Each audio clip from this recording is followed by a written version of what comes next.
आपल्या सर्वांना माहिती आहे की नार पार अंबिका औरंगा या ज्या पश्चिम वाहिनी नद्या आहेत, या पश्चिम नद्यांना ते पाणी एकत्रित करून गिरणा खोऱ्यामध्ये वळवणं, नार पार गिरणा नदी जोड प्रकल्प गेल्या 40-45 वर्षांच्या पासूनची या प्रकल्पाच्या संदर्भातली मागणी होती।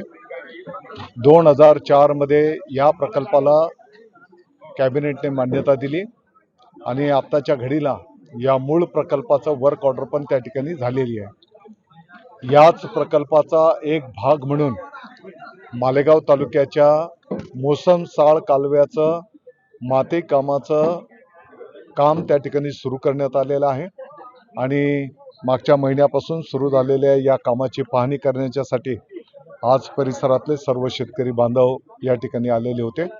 मला वाटतं की या 2-3 वर्षामध्ये जेव्हा नार पार प्रकल्प पूर्ण होईल तर नाशिक जिल्ह्याचे तालुक्याच्या हजारो शेतकऱ्यांना आणि त्यासोबतच जळगाव जिल्ह्याच्या अनेक तालुक्यांच्या हजारो शेतकऱ्यांना याचा चांगल्या पद्धतीने लाभ होईल। त्यांची प्रगती होण्यामध्ये या प्रकल्पाचा एक सिंहाचा वाटा त्या ठिकाणी असणार आहे।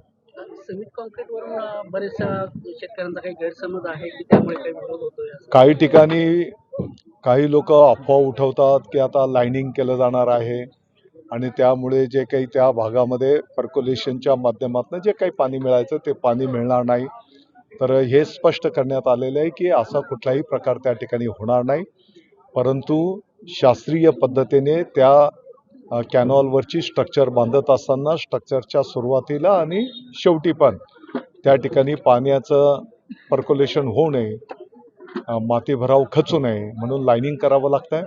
काही ठिकाणी कॅनॉल भरावमध्ये असतो तर त्या ठिकाणी पण त्या शेतकऱ्यांच्या जमिनी त्या पर्क्युलेशनच्यामुळे नुकसान होतंय, पाणी उफळून निघतंय आणि मग अशा ठिकाणी शेतकऱ्यांची मागणी असते की तिथं लाइनिंग केलं पाहिजे। तर अशाच ठिकाणी फक्त लाइनिंग त्या ठिकाणी केलं जाईल।